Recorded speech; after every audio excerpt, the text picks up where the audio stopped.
would say probably this is the 4th or 5th time we've been on this property working for this customer. We've done some mulching for him, done some bush hogging work, and he stays busy just like I do with work.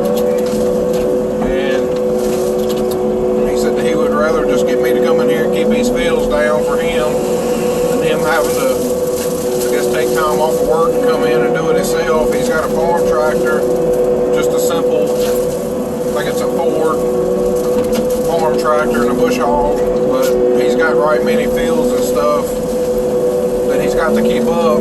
He's got a couple guys coming in cutting the hay and stuff. They cut the biggest majority of the bottoms next to where his daughter lives. I just go around the edges of the fields and keep these fields and stuff clean back for the farmers to be able to get in and do the hay. And then the fields that they don't cut, I come in and keep them knocked back for him. This brush cutter that I'm running here, this is a Rut manufacturing cutter. It's called the Terminator. They got the Terminator brush cutter, and then they got the Terminator XP brush cutter. And this is actually just a regular Terminator. The XP model has got the cutters on the bottom of the disc. They're like carbide cutters for doing stumps. But this one right here, it does pretty good with the stumps. You can actually tilt it forward a little bit and get the stumps on down next to the ground a little bit better than you can with just running through there, you know, with the cutter being flat. You can set it flat on the ground like I got it now, and it gets them down pretty good. But tilting that head up will actually get them stumps a little bit closer to the ground. That way when your customer, if they do want to come through and cut it next time with their farm tractor, they won't have any problems with stumps. For doing small stuff like this, is on field edges, this brush cutter does a pretty good job. I mean, it's no mulching head, of course. It won't get the material mulched up quite as fine as what a mulching head will. But what I do like about this cutter is you can reach up pretty high and get these low-hanging limbs a little bit easier, it seems like. The cutter is a lot lighter than a mulching head, so therefore it's easier to pick up. Makes it a little bit more versatile. Don't get me wrong, I love the mulching head. It does a great job, but every attachment has got its place. Plus you can afford to run this one a little bit cheaper. The teeth for it is not near as high. If you break something, it's not the end of the world. A mulching head, if anything breaks on it, it's big, like hydraulic pump. You know, you got the drum on it, you could tear the tooth holders off. I hadn't had that happen yet, knock on wood, since I've been for myself. Back when I was working for the company that I did work for, I did have it happen one time, and the whole time I've ever been running a mulcher, I've been mulching for about 8 years, and I had one tooth holder come off after hitting a big rock that was hid very well in the bushes and vines. This time of year it's just so hard to see everything. Therefore you're going to hit debris and stuff that's left. I mean, it's really no way around it. But as you can tell, I'm just going around this field right here, and he wants me to keep this field clean, but I like to go around the edges and get all these low-hanging limbs. Now, it's a lot of customers that say that they don't want to pay the money to do this, and they'll do it with their farm tractor, but to be honest with you, I I've never seen a farm tractor that can do this. That can raise up, get all these low-hanging limbs. Normally the farmers have to fight with a pole saw, putting somebody in the bucket, lifting them up, trimming limbs, and that is very dangerous. Don't get me wrong, I'm not going to say I ain't never done it before, but it's dangerous when you got a piece of equipment that you can do it with. And like this customer here, he, when I first started working for him, he didn't know me no more than anybody else, so of course he didn't know what kind of work and stuff that I've done. But I think he's got to know me a little bit better, and I treat him fair, and he treats me fair. So it's just so nice to meet people like this that knows your worth and knows that you're going to come in and treat their land just like it's yours. And when he's out working and he's not here, he don't have to worry about am I tearing something up or am I stealing anything in his house. I think he's got to work, he trusts me, and he knows that I'm not going to do anything like that. It's so hard to find people to do anything nowadays. Of course, I've had several people say that, the prices are too high to do this type of work, but, until you run a business like this and you buy fuel, you pay the fuel bill every month, you pay insurance, I've got commercial insurance, stuff like that, it's not cheap. Now you take a guy out here that's got a bobcat, he wants to do a little bit of side work on the weekend, of course he can do it cheaper if he's got the equipment to do it. But with running new equipment, as everybody knows, I've got a cat, this machine that I'm in now, it's a little over a year old now, been doing great, heck of a machine. Shout out to Carolina Cat and guys, they go above and beyond to keep me happy and keep this thing going. One little thing breaks or something goes wrong, I can make a phone call. The guy at Caterpillar, the guy that's over the service department for Compact, his name is Dennis, super good guy. There's been very few times that I've actually called him and he's not answered the phone. If he don't answer, he's in a meeting or something, and he will give me a call back or he'll shoot me a text. So them guys has been good to me. There's a couple of service guys that I've gotten to know over the last year. It treats me real good. If Dennis don't answer the phone, they'll pick up and kind of point me in the right direction as far as fixing whatever's wrong. But to be honest, it's been very few breakdowns with this machine. I might jinx myself and it break down today, but it's been a real good machine. Which we try to take care of it. That's one thing about these machines that people don't realize. You can't just buy them and go to mulching and mulch with them 5 or 6 days a week all the time and not have to do a little bit of maintenance and cleaning, pressure washing. It's never ending. When you work a machine like we do, and we're staying so busy that it's one machine that gets used a lot, so therefore you have to keep it up and keep the maintenance up and try to keep it clean.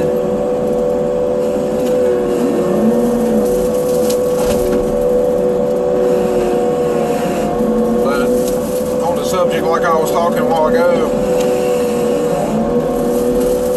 you take a farmer who tries to put a guy in a bucket, raise him up with a pole saw trying to trim his limbs. Well, first of all, you got 2 people that's tied up doing this, so if you're paying the guy to help you, then it's 2 people that you're having to pay to go through and get a job like this done, when we can come in with this one machine and get all these limbs to where next time when you want to mow it with your farm tractor, you don't have to worry about these limbs. Now, of course, just like everything else, these limbs grow back, just like this grass right here that I'm mowing grows back. So it's always nice to have customers that knows that, and you know, they're willing to get you to come in here because they know that stuff grows back and this is not a one-time thing.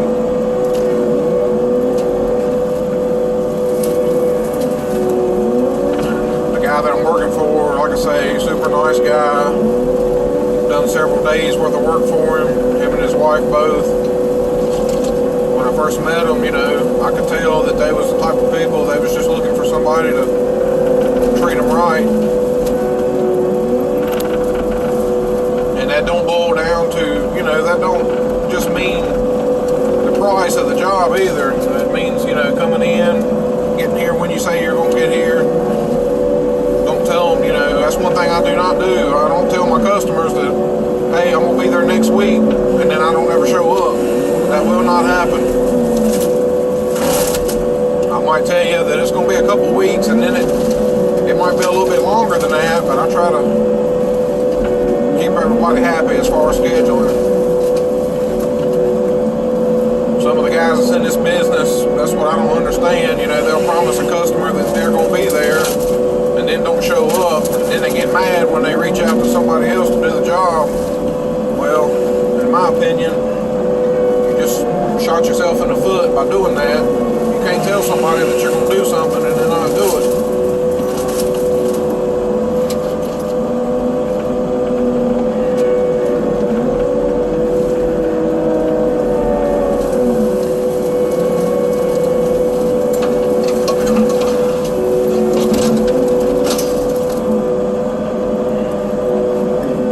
I don't know if it shows up on video or not, but you can tell back in the woods here, some bigger timber on back end, and you can tell where these fields used to come out to. The field actually used to be way on deep in here, and over the years, these trees just grew on out. That just makes it so hard for the farmer to get in and be able to keep it maintained.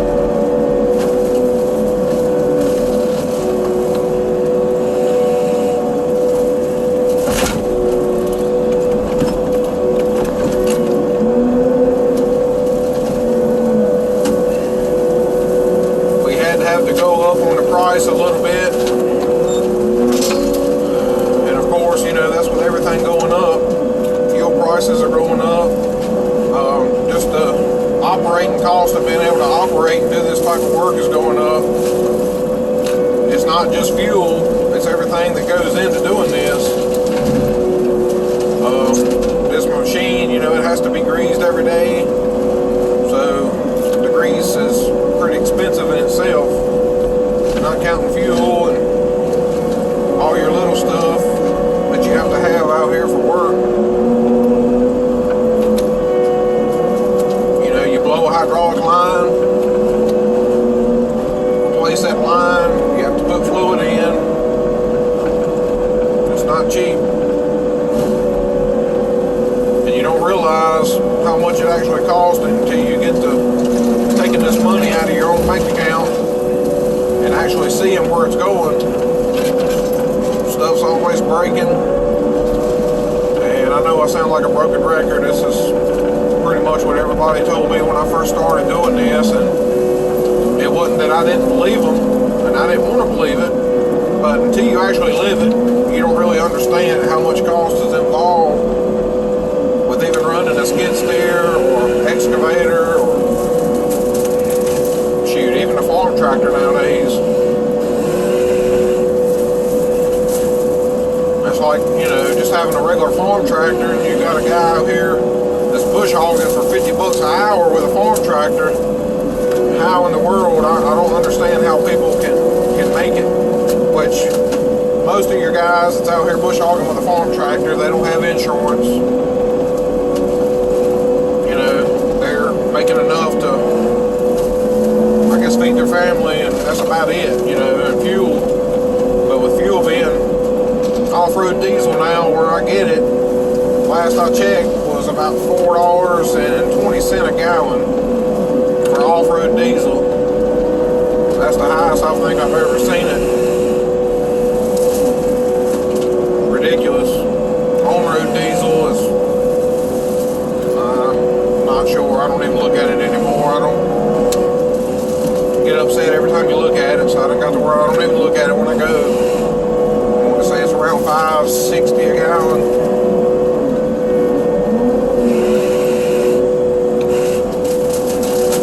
I just filled this thing up when I got here. When you fill that transfer tank up, I fill it up about once every other day, sometimes every day if I'm running both pieces of equipment. And that adds up pretty quick.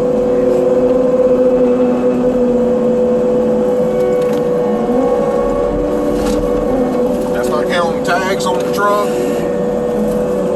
Getting these IFTA stickers, trying to be compliant with DOT. I'm one, I try to make sure all my stuff's right. I don't want to ride around illegal, but it just seems like every cop that you talk to or they pull you over, one of them's got something else that you've got to do. I don't see why all of them ain't on the same page and all the rules are the same, but I've been pulled over several times in the last year, and it seems like every single officer that pulls me over has got some kind of new rule that they want to throw at you, and I understand it's their job, but I think training ought to be a little bit better for them. That way everybody's on the same page, and if you get pulled over by a North Carolina DOT officer, things is totally different. Virginia's totally different. And depending on the cop, everybody's different.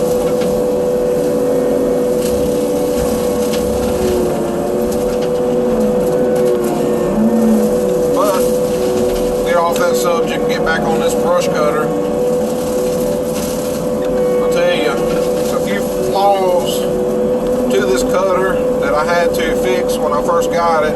My first couple jobs I done with it, the rotating assembly up under the bottom, which is the blade carrier, is a huge disc,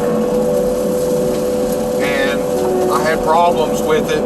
This cutter is rated to cut up to a 6-inch tree. I think's what it's rated at, 6 inches, but I wouldn't recommend on anybody cutting 6 inches with it. I like to stay around no more than 4. Sometimes if it's a hardwood tree, 4 is hard on it. And that's where we get into the mulching. I don't know if you can tell from the video, but this poplar tree right here I got in front of me, it's about, I would say, it's probably 4 inches. Poplar's pretty soft, so it cuts in pretty good, but I'll just show you that it will take down a tree this size.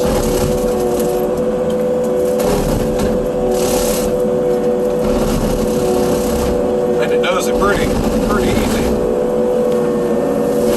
Now if that had been a little red oak or a white oak, especially like a hickory tree, in my opinion, hickory is the worst.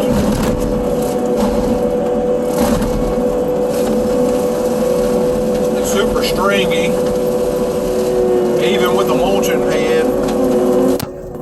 Mulching head cuts them pretty good, but it's hard on it. They're real stringy. They don't like to cut, they just like to shred. And then therefore it gets hung up in the mulching head. Then you have to wait on it to slink out. It just makes a mess.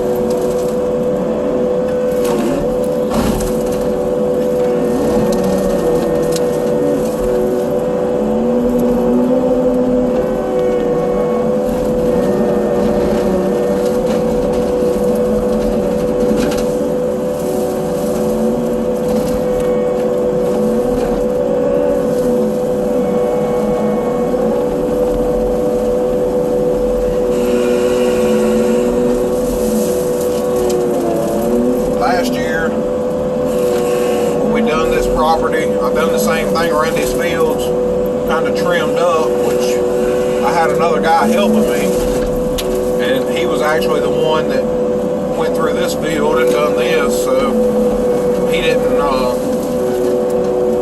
get quite in depth on trimming the trees around this field like I'm doing now, which is kind of overdue.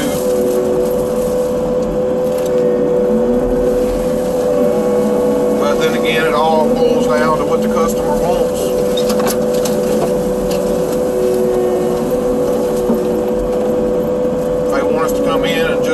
brush cutting and the grass mowing and stuff on the property, then that's what we can do. But most of the time, 99% of the time, when I work for somebody, that's what they want me to do, is go around these fields like I'm doing and get it knocked back. That way next time, you know, if they've got their own farm tractor, they can do it.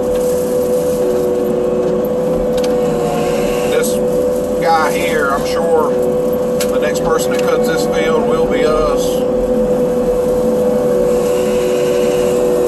Unless something happens and they can't get us in here.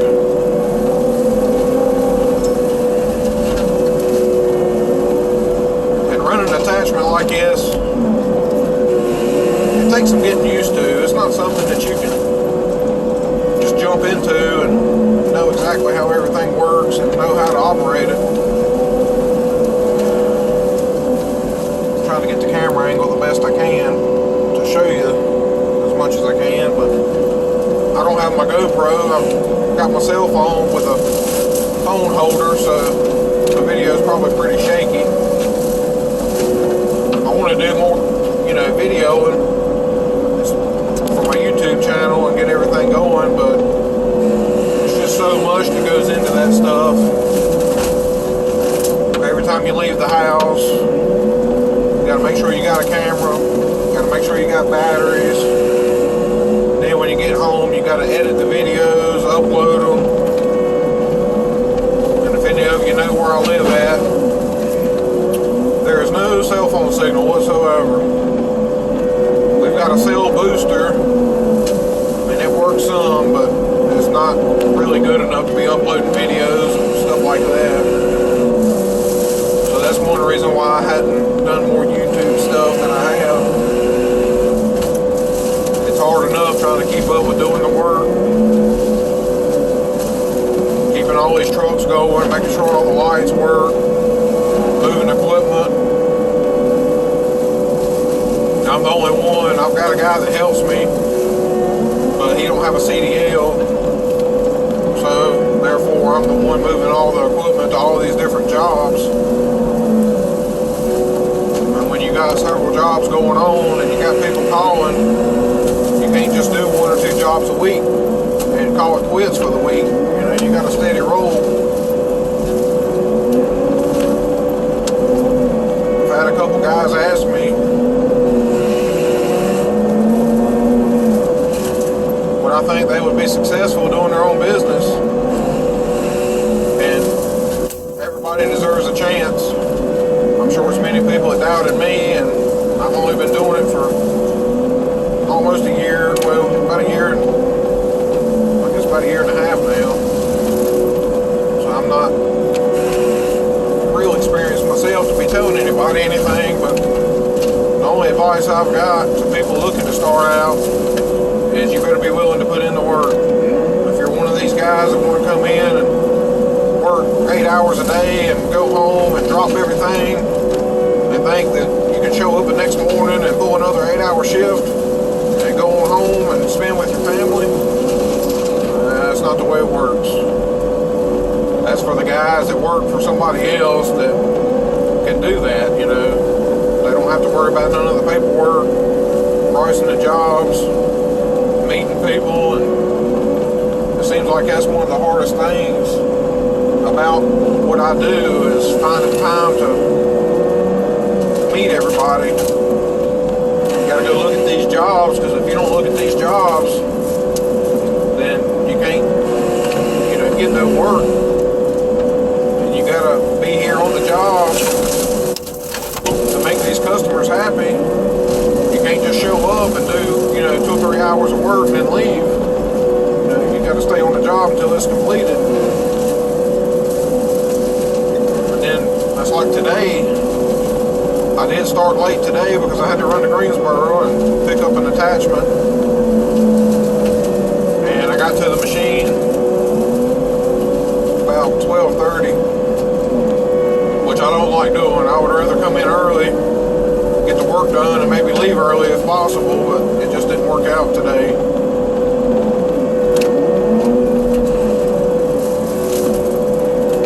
I got most of all this work done last 2 days. Today's Wednesday, so it's the third day of the week. So I had a little bit left. I needed to come back and tidy up for him. So I told him I would come back this morning, well, this evening rather, and get everything finished up. It's just so much work involved. It's easy for everybody to, you know, say that you got it made and you don't do much, but it's a lot that goes on behind closed doors that people don't realize. You got these trucks and stuff hauling this equipment around. Every time you turn around, something's breaking. Everything's got to pass inspection. Got to be up to par. All your lights has got to be working. And if anybody's got any kind of experience with trailers and lights, you know, every time you turn around, just when you think everything's working right, something goes bad. Just got done putting brakes. Well, I had my local mechanic, he put brakes on my truck. Well, not on the truck, the trailer rather. The wheel seal was leaking and caused the brakes to fail just because of so much oil on them. It's always something.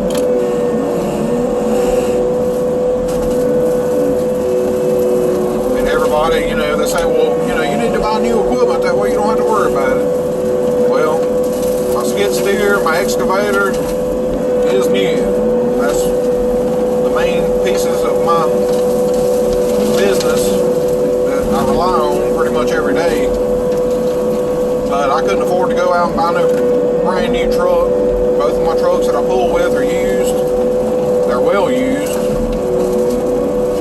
I had to put a motor in my big truck. It was very expensive. I'm not going to get into numbers because I don't even like thinking about it, but it's going to need a transmission before long. I'm trying to make it last while I can.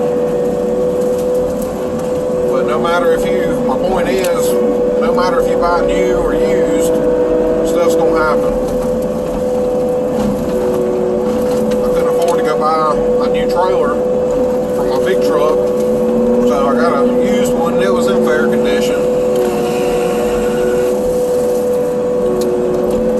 But stuff's going to happen.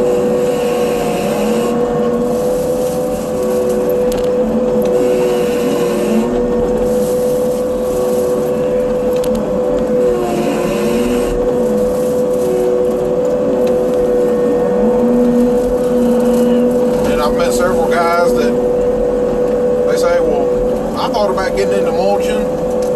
It's something that I've always wanted to do, and I'm not telling, you know, other people not to get into it, but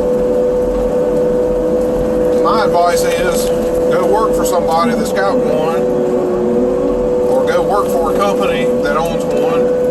Oh, little turtle.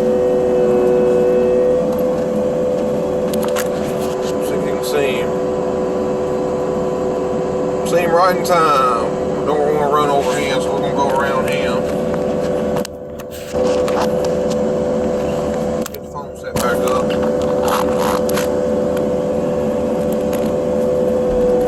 Let him get on out of the way. But go work for somebody. If you really want to go out and mulch, make a career out of it, or it don't have to be mulching, anything, you know. Land clearing with an excavator, bulldozer, whatever it may be. Go work for somebody that's got experience that can teach you. That way you can kind of get first-hand experience on what it takes to do it. Because a lot of people that's come to me want to run a business, they don't want to work all the time. You know, they say, well, that's why I want to run my own business, that way I don't have to work. And maybe it's like that in certain businesses, and maybe I need to get into doing something where you don't have to work, but that's not how this business works. You got to be willing to go do the work, go out on the job, meet the customers, see what the customers' needs are, because every customer is different too.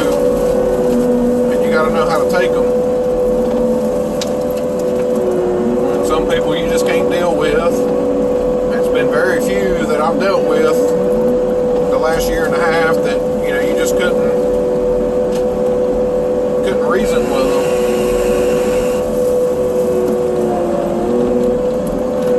I can think of two, and that's pretty good, because I've met a lot of people. Most everybody that I meet, they're just like this guy that I'm working for. They're willing to pay the money to do it. They know what it costs. They just want you to treat them right. And if you're trying to take advantage of somebody, go in on their property and not do what you tell them you're going to do, expecting top dollar, then of course it's going to come back on you.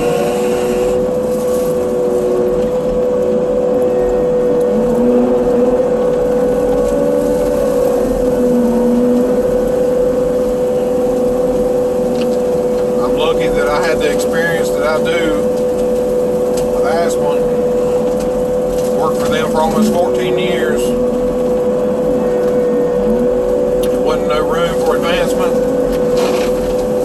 so that's why I decided to do what I done and leave. Wasn't nothing against the company. I do think that they need some changes in supervision, but that's a whole other story. Sometimes that's what it takes, though. You got to work for a company that don't see value in you. You know, they treat you like a number. Sometimes that's what it takes to make you get up and realize that you need to be doing something different. Don't get me wrong, I love what I've done with them. I'm doing the same thing now that I was doing for them, only I'm working for myself, and I don't have to, you know, deal with certain people. Yes, I still have to meet a lot of customers and make sure they're happy, but it's a few people that, you know, wasn't so pleasant to deal with.